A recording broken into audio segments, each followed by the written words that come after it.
If you like the video, please like and subscribe. What's going on, guys? So the weather has finally cooled down here in Florida. We're down into the 80s and stuff, so it's finally perfect time for driving these cars. Perfect weather. Rained all week last week. This week's supposed to be beautiful. Anyway, we're gonna start bringing the cars back out, getting them going. The Turbo Corvette has not been driven a single time since the last video. Hasn't been touched, hasn't been started, nothing. So this video, we're gonna go ahead and uncover this thing, see what we're gonna have to fix up on this to get it back going. Yeah, see if the battery's even charged, if it'll fire up tonight, see what's going on with it. November 17th, I believe, I'm going down to Orlando Speed World with my wife and some friends. They invited us down to come watch some spectator drags. Or not spectator drags, I'm sorry. A test and tune. So I was reading the info on it. It's $20 just to go watch, but it's only $30 to enter. So we're gonna go ahead and bring this thing down to the drag strip, see what it can do. I do want to change tires. I have another set of tires for it, so I might bust those out in this video. If not, I'll put them on the car to make another video and show y'all what's going on with that. So without further ado, let's get going on this. But like I said, this is literally last time I drove it, month and a half ago, whenever it was. It's been sitting here since. This is just a junk hood I keep on the cover in order to weigh the cover down. So let's get this thing uncovered, see what we're working with.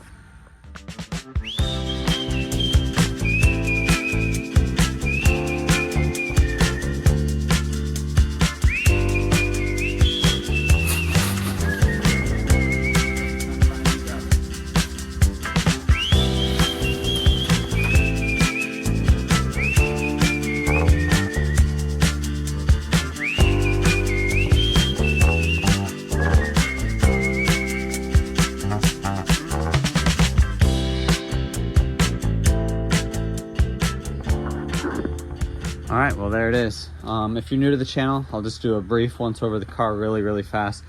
This is basically a stock Corvette. Obviously, I'll get into the motor in a second. By stock, I mean stock suspension, stock rear end, stock trans. It still has the original clutch in it, has a stock bottom end, factory pistons, factory crank, everything. Bottom end hasn't been touched. Yeah, it's been holding together great. I have fancy brakes on it, but that's not that big of a deal. So it is a Chevy 350 2-bolt main. We're running 11 pounds of boost as a GT45. Honestly, everything is Chinese eBay shit, and it's holding up great. I've had it like this for about a year now at least, with relatively no issues. We're running a Proform 650. If I ever get really into racing with this car, I do have to upgrade the carb. The carb's kind of at its max point. And the reason I did this is because it's more streetable this way, because I do drive this car on the road all the time. Well, when the weather's good. I used to drive it all the time. Now that it's super hot and stuff, I don't do that. With that, that's basically it. It's just a DIY blow-through setup. It does have a cam and heads and stuff like that, but once again, the cam is a comp cam, but the heads are just some Speedmaster heads. It's got some comp roller rockers in it. Nothing crazy. Anybody can do this, and you can watch my other videos on the budget build, going over. I have cost breakdowns. I got everything for this. Exactly what I did. So besides all that, it's a pretty bone stock Corvette. Like I said, I've never even had the trans out, never done the clutch, nothing. So I guess we'll jump down in here and see if this thing is even going to turn over, start, what, if I'm going to have to charge the battery. All right, so I do expect it. It should turn over here in a second, but it is going to cough, spit, sputter. It is not going to be happy. I can guarantee that. Oh, let's see what it does. Man, this thing.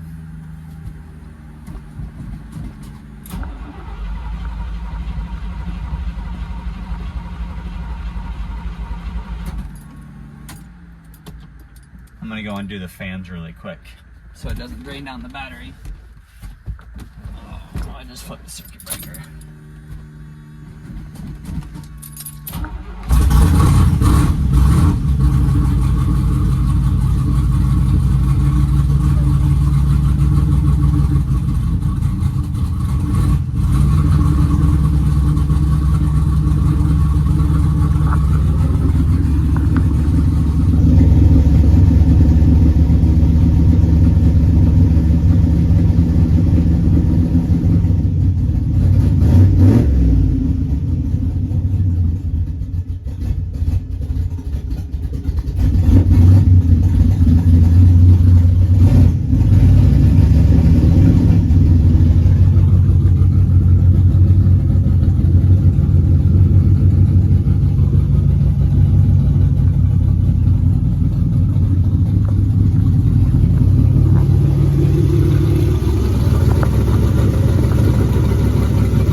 another thing with this car is it's kind of like a bare bones car.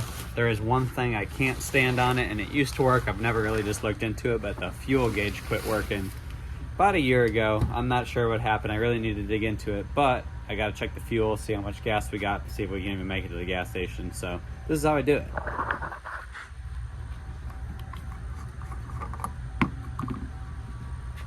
You got to get your handy fuel gauge here. Just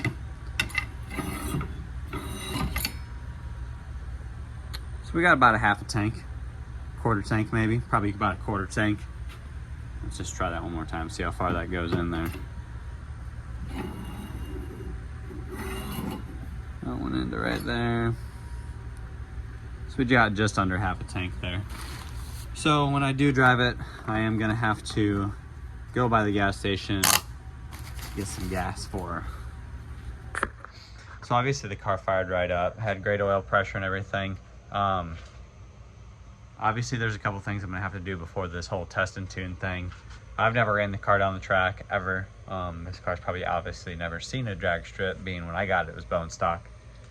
Anyway, I know it'll have to go through tech, obviously. The battery tie down, I need to figure that out. I used to have it. I gotta try to find it in the car somewhere when I put the new battery, and I just set it in there, put the cables on, it was good to go. If you don't know, on a Corvette, they sit in a little tiny hole. There's literally nowhere for them to go.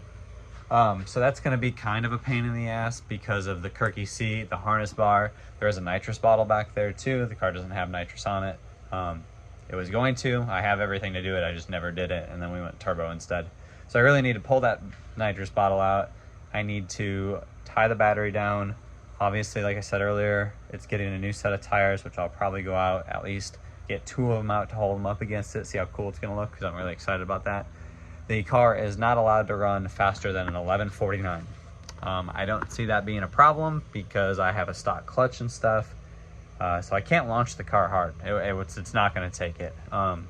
If it had like a performance clutch in it, probably still wouldn't take the hit, being it's all stock half shafts. I mean, the U-joints have been changed in the half shafts, but that is it.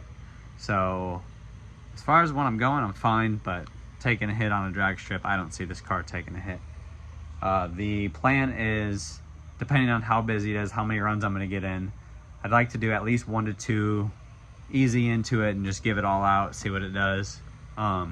If I'm close to that 1149 thing, the last run I'll probably give it the beans, and if it breaks, it freaking breaks, and then we'll just upgrade it and figure out where the weak link is right now. I do see the weak link being the clutch, but you never know. Yeah, that's about it. So I just want to jump in here. Let's try to find this battery hold down. Go from there. All right, so like I said, the factory C3 seats are supposed to fold here. Obviously the Kirky is not going to fold. It's supposed to do that. So let's try to get up in here. Oh man, I got a mess. Got a mess. All right, so this is where the factory battery is located. Obviously the door's not supposed to come off. I broke it back in the day. Let's see.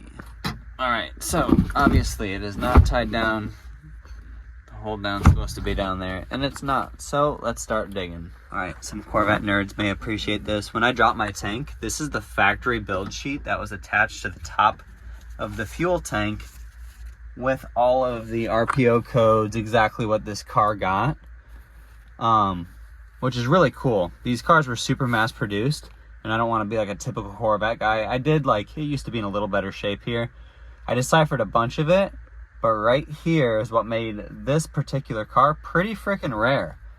It was optioned with a heavy duty battery, which only like 1,200 of the C3s were optioned that way that year.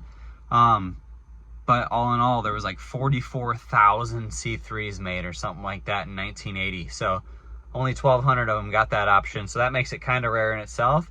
And then on top of that, don't quote me on it, but I think it was either 5,000 or 7,000 of those cars, of the 44,000, were actually manual cars, which this is a factory manual car.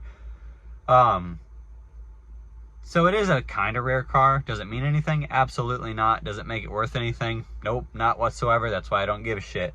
But just kind of neat to find out the history on it. There it is, guys. That's what I get for being a freaking hoarder right there. I don't throw anything out. I took this battery out 4 years ago. Haven't touched it since, and I still found the factory hold down. So we're gonna get that put in.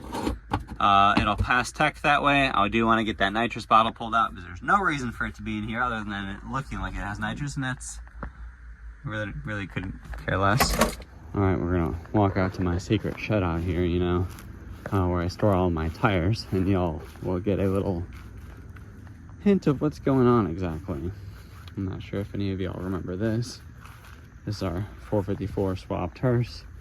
Someday I'll probably get back to it, but I probably just lied. All right, so I probably should just waited for the next video, but I'm too excited. So I got a set of Moroso front runners for this thing. These are 28, let me see. 28 4.5 15s. So we're gonna throw these on for the track. I don't really plan on driving them on the street because it's probably not the safest. But yeah, so the reason I want to do bigger front tires is loading this thing on my trailer, absolute nightmare. It's about a 1/2 inch too low. The way the frame is, it catches on my trailer, so I have to sit there with boards and winch, and it just takes me forever. So these are gonna help it get on the trailer, make my life a little easier too. It's gonna look super cool. Do I need them? Probably not for what the car's gonna run, but you never know.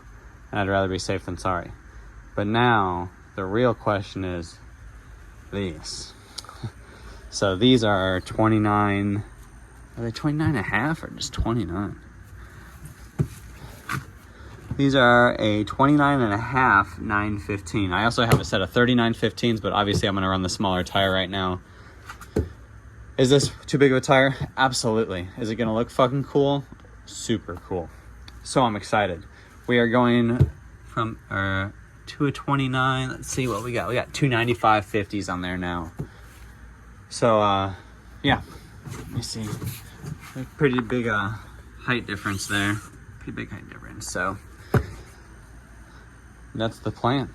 Other than that, it really should be ready. We'll probably run this fuel out of it, get new fuel put in it. The stuff's a few months old. I do have 110 available locally. So there's a chance we might run 110 in it if I feel like I'm rich enough. So that stuff's only 10 bucks a gallon. When I say only, that's pretty cheap for gas nowadays. But yeah, there we have it. So today's Tuesday. I'll probably run this thing Friday to work. Maybe get the bugs out. I might drop the tires off and drive it home Friday on slicks. It's supposed to be super nice, so I'm not that worried about it. I only live a few miles from the shop. But yeah, she's back. Hey guys, too, the rears look so fat because I do have the inner tubes in there. I just have a little bit of air and I'm just keeping them nice. So they look way fatter than what they're gonna be. Basically the patch is gonna be the same. I run a 10-inch wide rear rim, so it's gonna be basically squared off with the rim. So I shouldn't have any clearance problems. It's actually gonna fit probably better than these do as far as the trailing arm and everything on this car. I'm super. All right guys, if you made it this far in the video, I really appreciate it. I appreciate you watching. I'm really excited to get this thing back on the road and do something different with it. I guess I got it kind of burnt out with the car. Just driving it to and from work isn't the funnest. So I'm really excited to bring this thing to the track and do something different with it. Hopefully it gives me some more motivation, get the car back out there, have some fun with it. The kids are really into this car, dirt bike stuff, so I really want to get more into the dirt bike racing side of things, getting out there, just having fun. I feel like it's really good for me. Puts me kind of back into shape. I'm only 31, but life gets to you with 2 kids. So other than that, like I said, I really appreciate you watching. More Corvette content definitely to come. I'm gonna try to get these slicks on, start getting this car prepped for Orlando Speed World. Just a test and tune, nothing crazy, but all in fun. I just want to see what the car does. Hopefully we don't break anything. If we break something, my prediction is going to be the clutch. The clutch is just going to get smoked. These slicks are huge. The car is really not geared for these tires, but I have them. I'm going to run them because it looks cool. And I just want to see what it does. Just see. But I appreciate y'all watching. I'll try to get another video out, hopefully by this weekend, of either the Corvette or just some fun dirt bike stuff. See what we do this weekend. Y'all have a good one.